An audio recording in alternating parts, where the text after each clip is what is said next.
Hello, I'm Dr. Emily Carter. As a neurologist working in community health, one of the most common questions I hear isn't about complex diseases, but about very ordinary feelings. Why do I feel dizzy in the mornings lately? Or why isn't my sleep as deep as it used to be? These aren't alarm bells. They're usually just your body's way of communicating with you, letting you know that maybe it's time for some small adjustments in your daily routine. What surprises many people, and honestly, this shocked me too when I first started researching it deeply, is that some very common exercises, ones we think of as healthy, can actually quietly stress our cardiovascular system at night. It doesn't create immediate danger.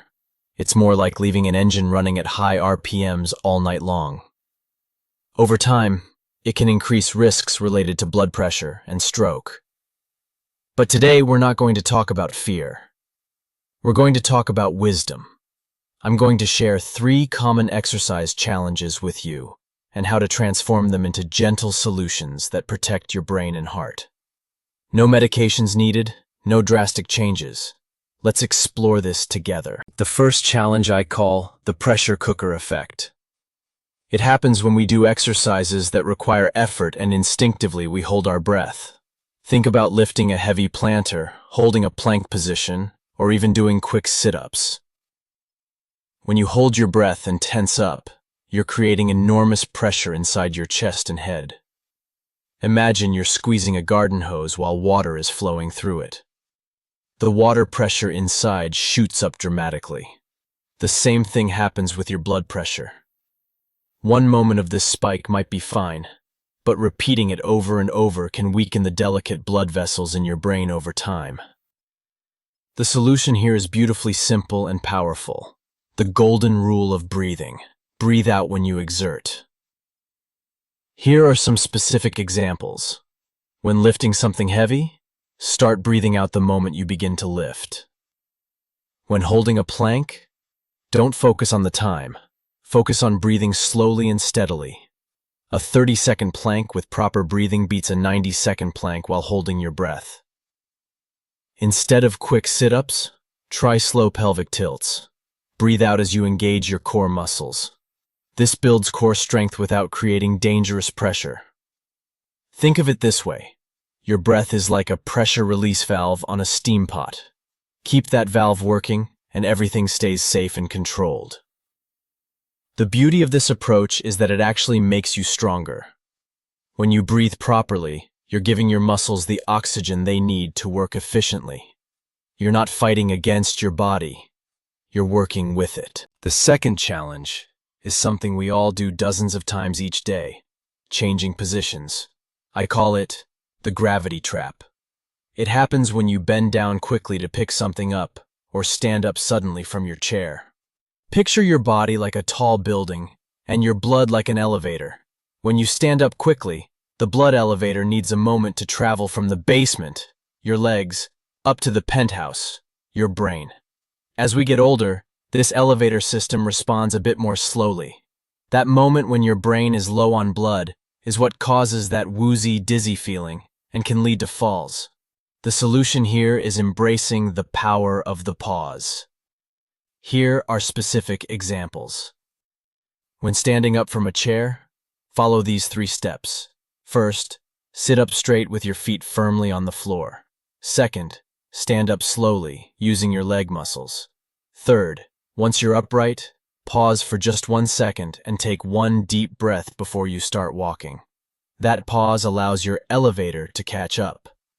When you need to pick something up, instead of bending at the waist, bend at the knees and lower yourself down. Always move with intention, never in a rush. Think of it like this. Your circulatory system is like a faithful old friend who's been with you for decades. It just needs a moment to keep up with your plans. Give it that moment, and it'll take care of you beautifully. This isn't about being slow or cautious. It's about being graceful and intentional with your movements. Some of the most elegant dancers in the world move slowly and deliberately. There's real strength in controlled movement. The final challenge isn't about how you exercise, but when you exercise. I call it The late-night engine rev. This is when we do high-intensity activities, like fast jogging, high-speed cycling, or HIIT classes, too close to bedtime. Our bodies have two modes: fight or flight, which turns on during the day, and rest and digest, which turns on at night. High-intensity exercise is like hitting the fight button. It increases heart rate, blood pressure, and releases stress hormones. This is wonderful in the morning, but in the evening, it's like trying to rev a loud engine in a quiet library. Your body stays in alert mode even when you're trying to sleep, keeping your blood pressure higher than necessary all night long. The solution is turning your evening into the evening wind down. Here are specific examples. Save those high-intensity activities for morning or early afternoon. If you want to move in the evening, choose gentle activities that help shift your body into rest mode. A slow walk around the neighborhood, some gentle shoulder stretches, or 5–10 minutes of restorative yoga. These signal to your brain that it's time to unwind, allowing your blood pressure to drop naturally. Think of your evening routine like dimming the lights in your house before bed. You're gradually shifting from the bright activity of day to the peaceful quiet of night. One of my patients described it perfectly. She said, "I used to think I needed to earn my rest by exhausting myself. Now I realize rest is a gift I give myself, not a reward I have to earn." This approach doesn't make you lazy or weak. It makes you wise. You're working with your body's natural rhythms instead of fighting against them. Now, I want to tell you about Robert. Robert is a retired carpenter, a wonderful man who spent his life creating beautiful things with his hands. But he came to see me because he was feeling off. He was getting dizzy spells when working in his shop in the mornings, and his sleep was restless. When we talked, it turned out Robert was unknowingly falling into all three traps. He would hold his breath when lifting heavy boards, the pressure cooker effect. He was constantly bending down and popping back up quickly to grab tools, the gravity trap. And to burn off energy, he would cycle very hard on his exercise bike for 20 minutes right before bed, the late-night engine rev. We didn't change everything at once. The first week, Robert focused on just one thing: breathing out whenever he lifted something. The next week, he moved his cycling session to after lunch and replaced it with a gentle evening walk with his wife. Finally, he practiced pausing for 1 second after standing up. No miracles happened overnight, but after about a month, Robert told me his morning dizziness had disappeared.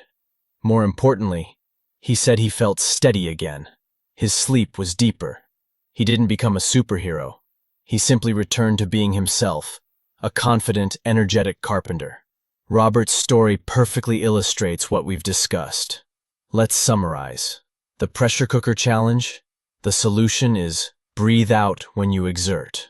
The gravity trap challenge: the solution is the power of the pause. The late night engine challenge: the solution is turn your evening into a wind down. These aren't restrictions. They're invitations to treat your body like the trusted partner it's always been. Robert didn't give up woodworking or exercise. He just learned to do them in harmony with his body instead of fighting against it. I'm not asking you to overhaul your entire routine tomorrow. Instead, I'm inviting you to choose one thing. Just one. Maybe this week you'll focus on breathing out when carrying groceries into the house. Or perhaps you'll try a gentle evening walk instead of watching TV.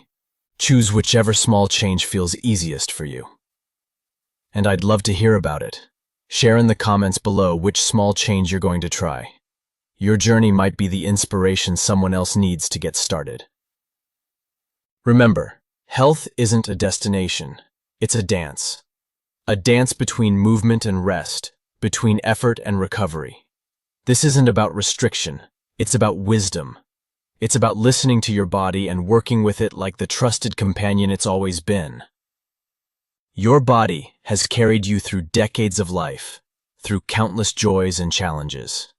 It deserves your kindness, not your judgment. These gentle adjustments aren't signs that you're getting older or weaker. They're signs that you're getting wiser. Thank you for taking time today to care for yourself. I'm Dr. Emily Carter, wishing you energy, wisdom, and wellness. Until next time.